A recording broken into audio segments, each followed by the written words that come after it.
भारत की ब्रह्मोस मिसाइल पर दुनिया का बड़ा भरोसा, चारों देश बन सकते हैं खरीदार।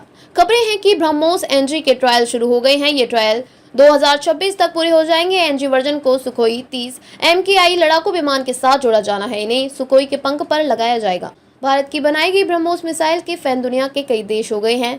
फिलीपींस के बाद अब खबरें हैं कि 4 और देशों ने इस सुपरसोनिक क्रूज मिसाइल को हासिल करने में रुचि दिखाई है। हालांकि इस लेकर सेना या सरकार की तरफ से आधिकारिक तौर पर कुछ नहीं कहा गया है। भारत ने बीते साल ही में फिलीपींस को ब्रह्मोस की डिलीवरी करना शुरू किया।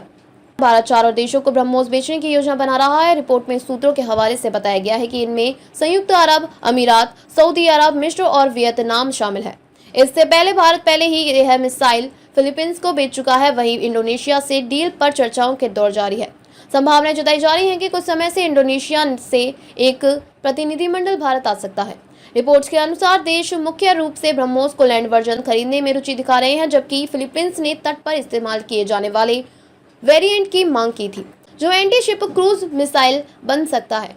इसकी रेंज 290 किलोमीटर होगी। भारत के पास जमीन, समुद्र और हवाई वर्जन मौजूद है। खास बात यह है कि फिलीपींस उन 6 देशों में से एक है जिनकी समुद्री क्षेत्र को लेकर चीन के साथ साउथ चाइना सी में विवाद चल रहा है। अखबार से बातचीत में ब्रह्मोस के महानिदेशक JR जोशी ने जानकारी दी कि ब्रह्मोस एनजी के ट्रायल शुरू हो गए हैं। यह ट्रायल 2026 तक पूरे हो जाएंगे।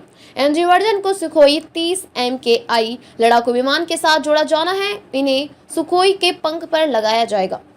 एरो इंडिया 2025 के दौरान रक्षा मंत्री राजनाथ सिंह ने कहा कि देश बदलाव के क्रांतिकारी दौर से गुजर रहा है। उन्होंने कहा, हम सभी जानते हैं कि भारत ऐतिहासिक रूप से अपनी रक्षा जरूरतों के लिए आयात पर निर्भर रहा है।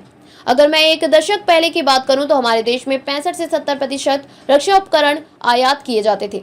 उन्होंने कहा कि यदि हम आज की स्थिति को देखें तो आप इसे समाधान या चमत्कार कह सकते हैं, लेकिन आज देश में लगभग उतने ही प्रशिक्षित रक्षा उपकरणों का निर्माण हो रहा है। सिंह ने कहा, आज हम ऐसे मोड़ पर खड़े हैं जहां लड़ाकू विमान, मिसाइल प्रणाली, नौसैन्य पोत या ऐसे अनेक उपकरण और प्लेटफॉर्म न सिर्फ हमारी सीमाओं की रक्षा कर रहे हैं बल्कि पूरी दुनिया के लिए आकर्षण का केंद्र भी बन रहे हैं। उन्होंने कहा, आज हम छोटे तोपखानों से लेकर ब्रह्मोस और आकाश मिसाइल प्रणाली जैसे बड़े प्लेटफॉर्म तक सब कुछ कई देशों को निर्यात कर रहे हैं। इससे न केवल हमारा रक्षा निर्यात बढ़ रहा है बल्कि वैश्विक स्तर पर विभिन्न देशों के साथ हमारी नई साझेदारियां भी विकसित और मजबूत हो रही हैं।